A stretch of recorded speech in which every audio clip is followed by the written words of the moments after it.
Hello everyone, my name is Dr. Vallabh Chawla and today we'll be doing a case report on bulbous root canal. As you can see in this case, when we have aligned it along the long axis of the tooth, you can see the area of concern is of upper left side, that is the anterior maxilla region.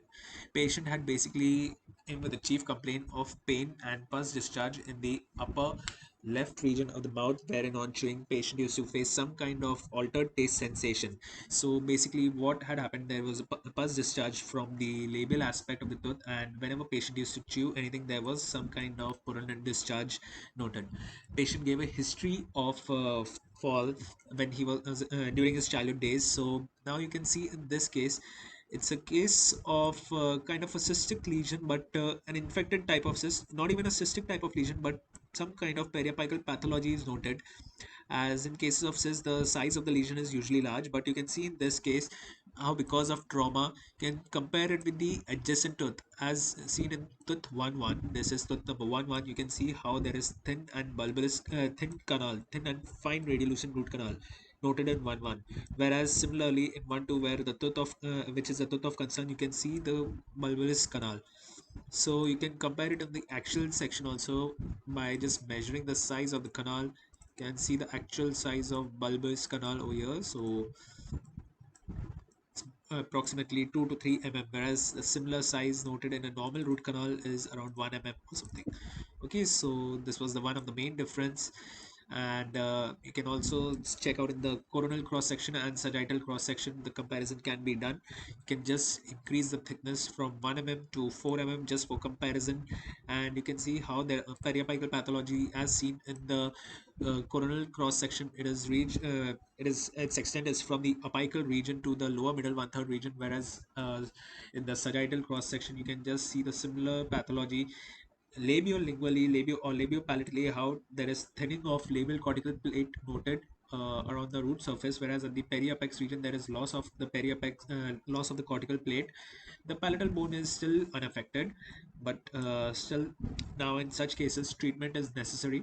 You can just make out this thing on the 3D volume images also. The palatal view, because of some kind of artifacts, the image may not appear clear, so you can just check out. This is the region of interest.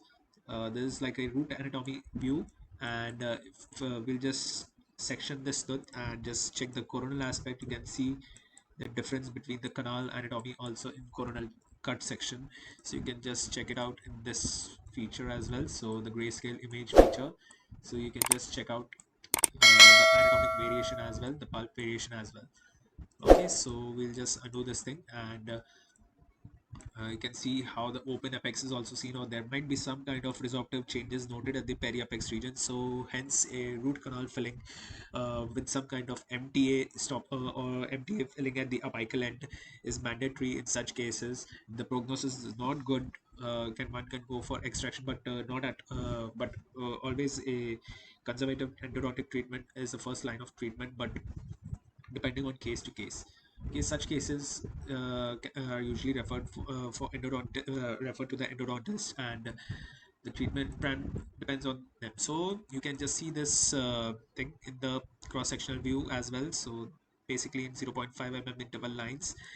Similarly, you can just make it out from top occlusal view to the periapex region as we go down. So this is the periapex region. You can see there is loss of lamina dura, sorry, loss of labial cortical plate noted. The lamina dura is also lost, and the labial cortical plate is also lost.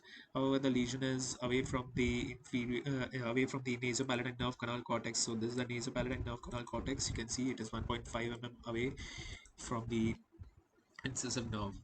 Okay, so this was everything about the case report on of bulbous canal. So because of some kind of trauma that was caused during the childhood days. Okay, thank you so much.